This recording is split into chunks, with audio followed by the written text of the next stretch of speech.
Assalamualaikum warahmatullahi wabarakatuh. Waalaikumsalam warahmatullahi wabarakatuh. Baiklah, marilah kita panjatkan puji dan syukur kehadirat Allah Subhanahu wa Ta'ala, karena berkat rahmat dan karunia-Nya lah kita dapat melakukan video call untuk dalam rangka memenuhi tugas pengantar psikologi ini. Baiklah, sebelum memulai wawancara ini, mari kita perkenalkan diri terlebih dahulu. Perkenalkan, nama saya adalah Eloise Aisyah Georgina Setiawan dari jurusan Ilmu Kesejahteraan Keluarga, Program Studi Pendidikan Kesejahteraan Keluarga, Konsentrasi Tata Busana. Baiklah, sekian perkenalan dari saya. Silahkan, persilahkan kepada rekan wawancara untuk memperkenalkan diri. Assalamualaikum warahmatullahi wabarakatuh. Waalaikumsalam warahmatullahi wabarakatuh. Perkenalkan, nama saya Hena Nuria Putriyanti dari Prodi Perpustakaan dan Ilmu Informasi. Baik. Apalagi? Oke, langsung saja ya Henel, kita buka wawancara kita dengan tema penggunaan internet dalam dunia pendidikan. Baiklah, silahkan silahkan kepada Henel untuk melakukan pertanyaan pertama. Pertanyaan pertama, apa manfaat internet bagi pendidikan? Baik, saya akan menjawab pertanyaan dari Henel, yaitu apa manfaat internet bagi dunia pendidikan.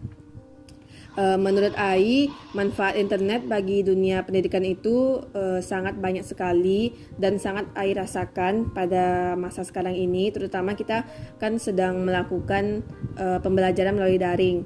Jadi hal yang paling pertama itu manfaatnya yaitu memudahkan kita dalam pembelajaran jarak jauh. Terutama kita kan sedang pandemi, jadi semuanya dilakukan secara online, tatap muka secara online seperti yang kita lakukan sekarang melalui WhatsApp video, dan juga selain memudahkan dalam pembelajaran jarak jauh,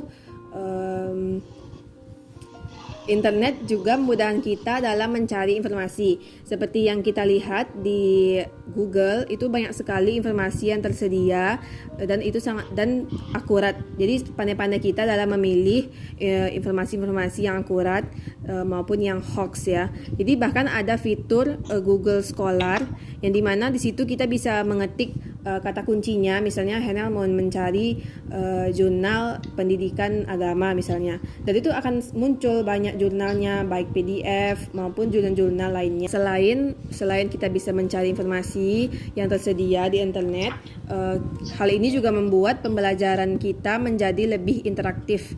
Jadi seperti yang mungkin Henel juga rasakan selama pembelajaran secara online ini, kan banyak itu seperti video-video pembelajaran yang tersedia di YouTube, kemudian PPT, PowerPoint, dan itu sangat interaktif sekali. Jadi membuat pelajaran itu tidak membosankan.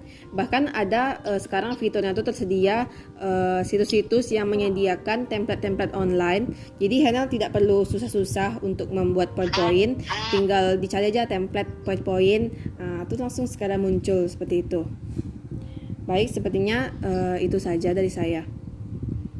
Baik. Pertanyaan pertama, manfaat yang kamu rasakan selama pembelajaran melalui internet ini?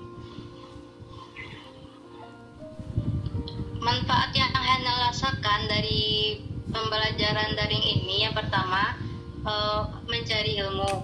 Penjelasannya, dalam proses pembelajaran atau pemberian tugas, kita akan menemukan berbagai tugas, yaitu agar pengerjaan tugas bisa mendapatkan hasil yang bagus atau maksimal, pasti butuh berbagai informasi.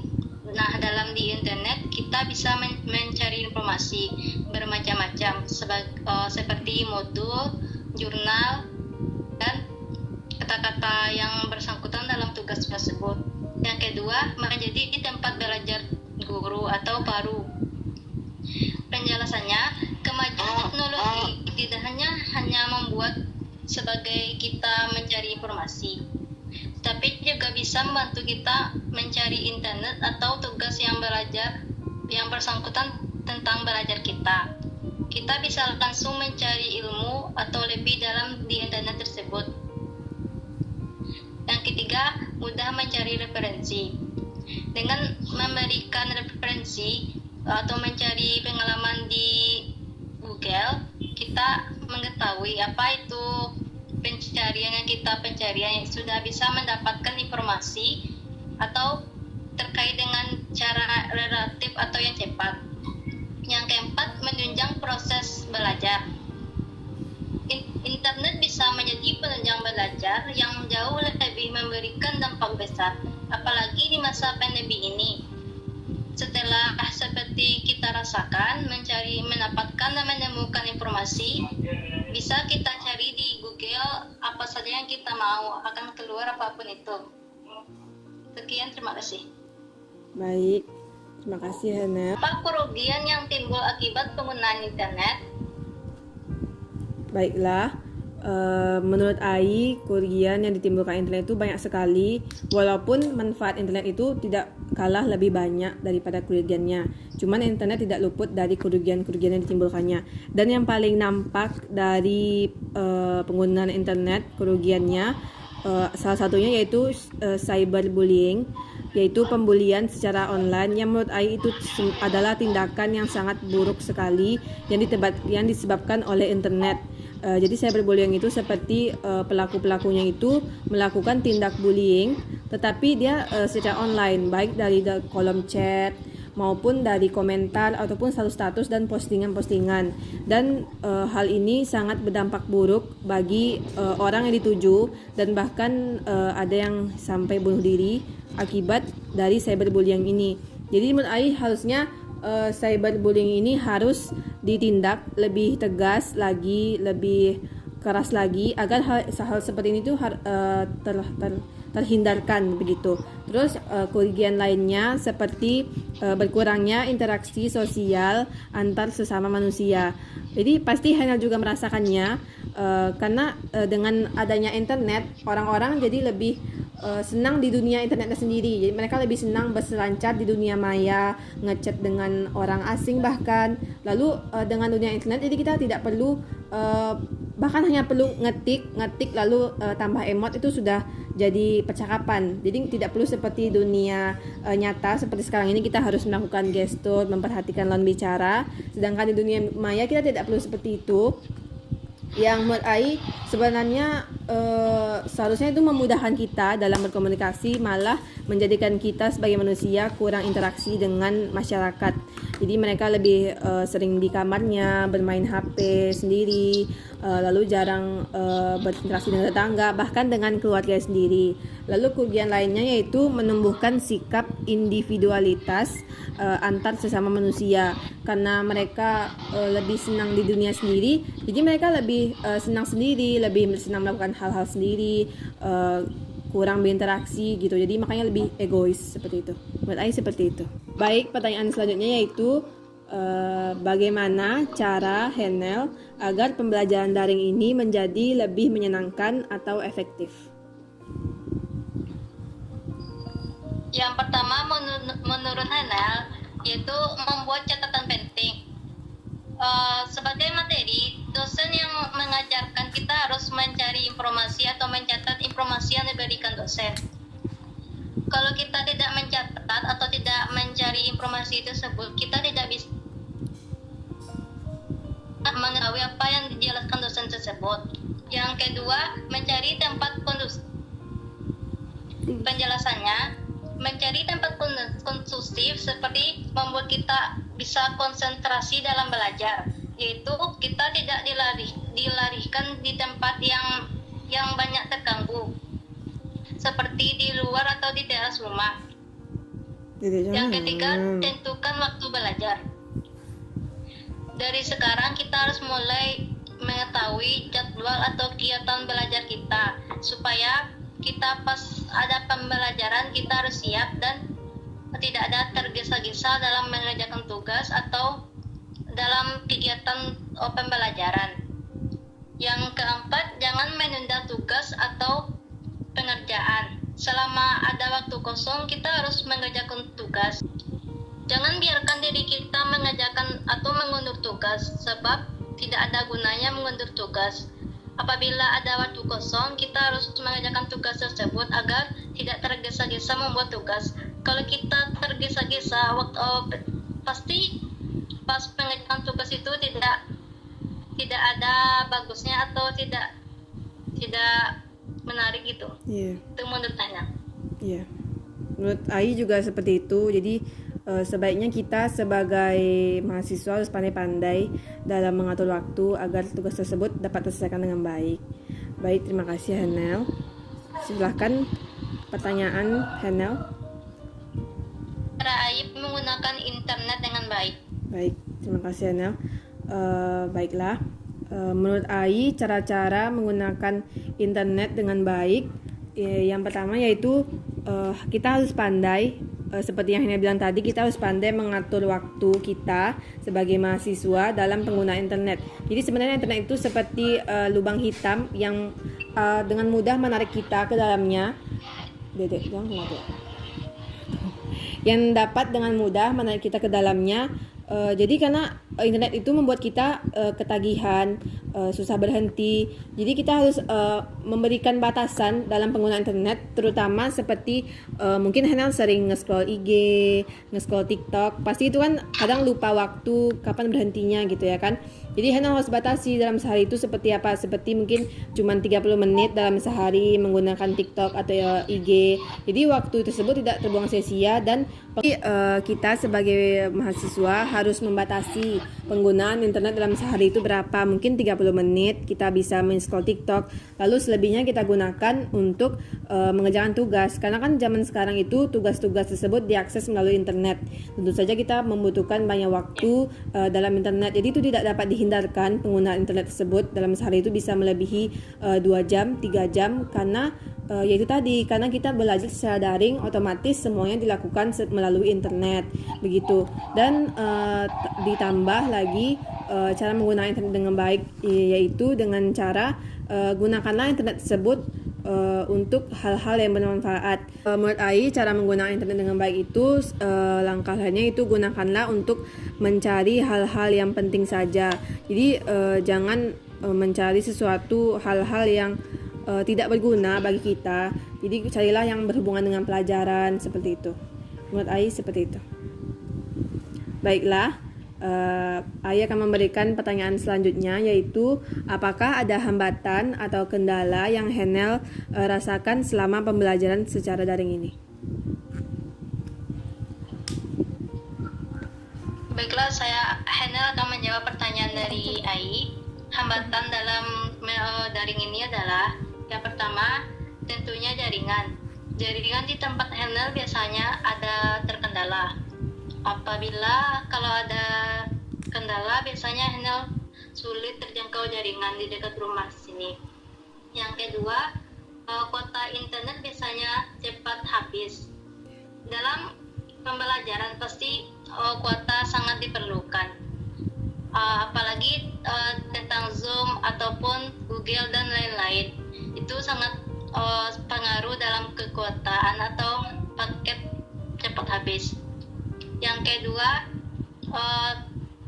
tugas yang menumpuk. Alasan Hanel tugas yang menumpuk itu adalah tidak tahu apa yang dikerjakan, apalagi tidak tahu yang pembelajarannya cenderung membuat Hanel lebih jenuh atau bosan karena tidak ada yang menerangkan tugas tersebut. Hanel akan menjawab pertanyaan dari Ai, apa hambatan atau kendala dalam pembelajaran daring ini. Yang pertama, susahnya jaringan di tempat tinggal Hanel.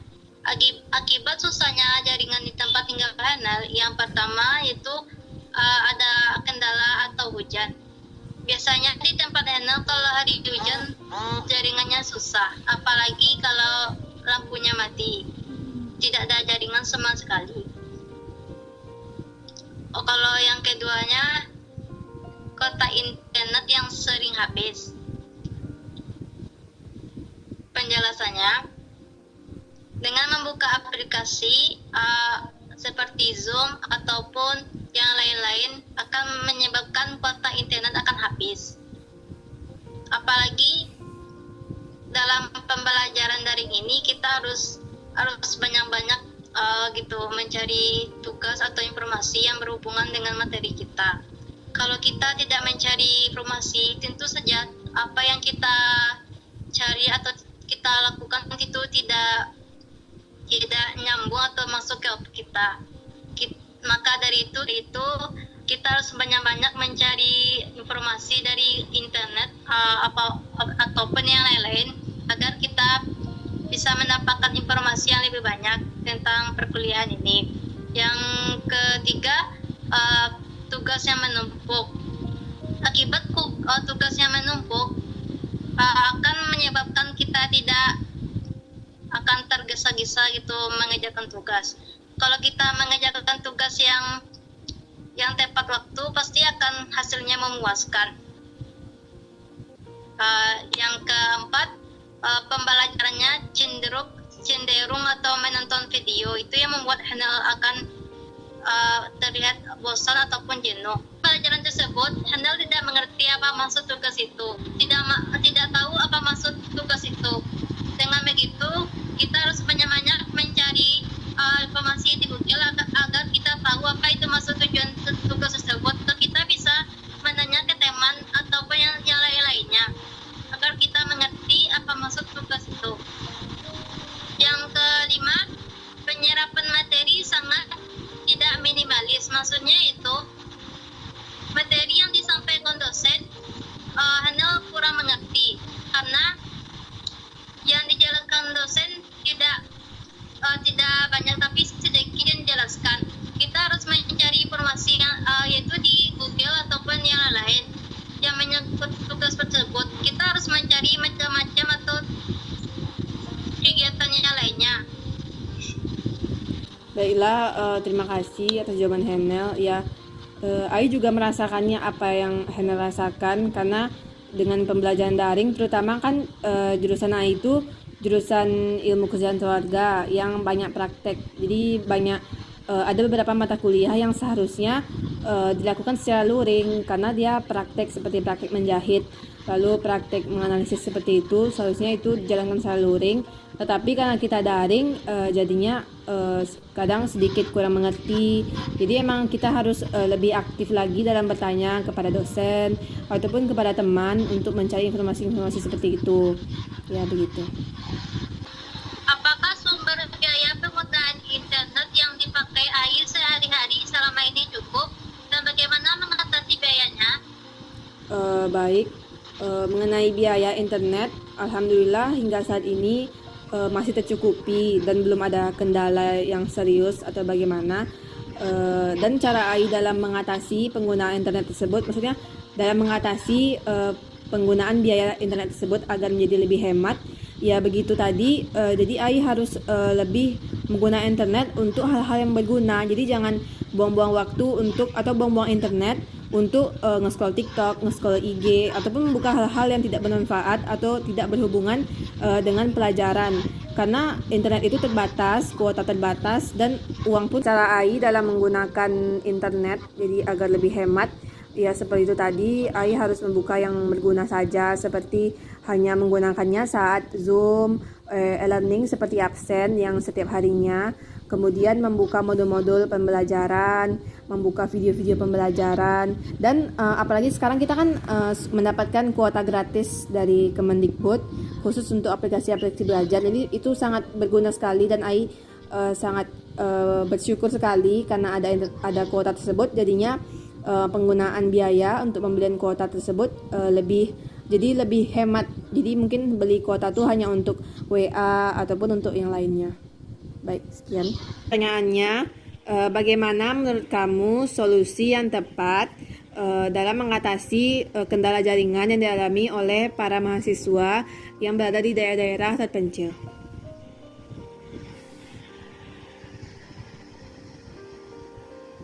Yang pertama, solusinya itu lokasi disebut lingkungan rumah yang sulit terjangkau jaringan internet. Kita bisa mencari tempat yang internetnya lancar ataupun stabil. Dengan pindah lokasi, kita bisa mengakses internet dengan benar tanpa terkendala sedikit pun.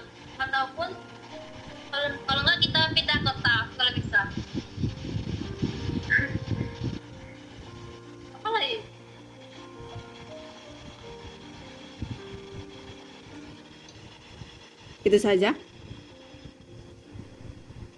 Iya, apa lah? Menurut Ai, sepertinya ya memang kita harus sebagai mahasiswa yang mungkin kendalanya dalam jaringan, ya kita harus mencari tempat-tempat yang jaringannya itu bagus. Mungkin biasanya kita di dalam rumah mungkin bisa pindah ke halaman rumah atau teras rumah yang sepertinya jaringannya lebih bagus. Karena Ai juga pernah seperti itu dan memang sedikit memperbagus jaringan walaupun hanya sedikit dengan berada di luar rumah, atau mungkin membeli kartu internet yang jaringannya bagus seperti mungkin Telkomsel atau Smartfren atau jaringan-jaringan yang bagus di tempat kita berada seperti itu, atau mungkin pinjam wifi tetangga mungkin kalau ada, atau hotspot. Ya emang sangat susah sekali karena pembelajaran daring, otomatis kita harus menggunakan internet setiap hari, jaringannya harus bagus. Apalagi kalau Zoom itu jaringannya kan harus bagus, jadi biar kita bisa lancar Zoomnya. Cuman ya kendala seperti itu emang selalu ada dan semoga dapat kita atasi dengan baik. Baik, Hana, silakan pertanyaannya. Lalu apa harapan AI tentang penggunaan internet pada masa sekarang maupun yang akan datang?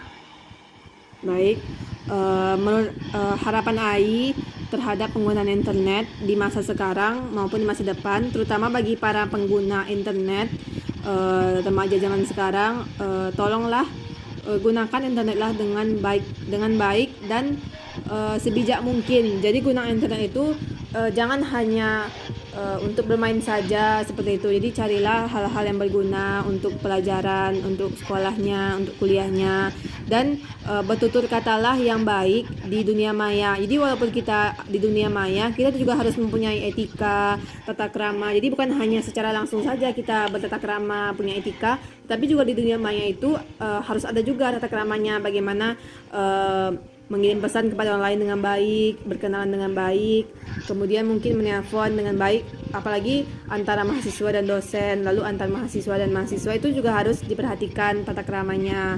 Lalu harap untuk penggunaan internet di masa depan ataupun masa sekarang itu kalau bisa dibatasi umurnya. Jadi yang menggunakan internet itu hanya mungkin 17 tahun ke atas bagi pengguna IG atau TikTok, karena saya lihat di TikTok itu ataupun IG, Instagram itu banyak sekali hal-hal yang tidak pantas atau kurang pantas dilihat oleh anak-anak seumuran SD, bahkan TK. Sekarang mereka sudah menggunakan TikTok.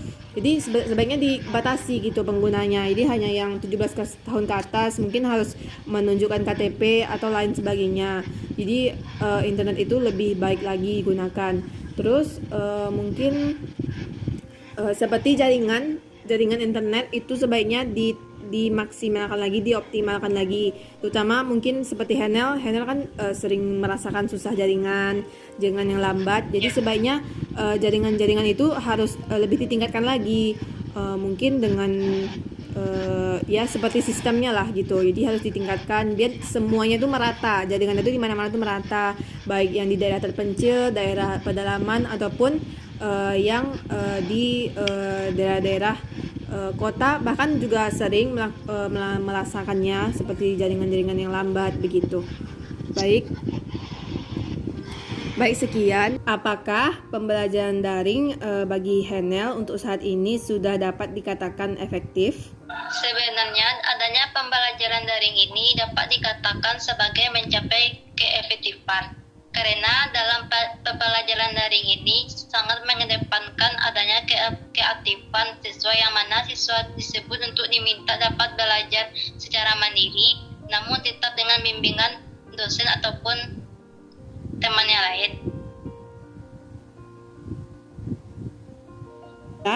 Dari wawancara ini dapat kita simpulkan bahwa penggunaan internet dalam dunia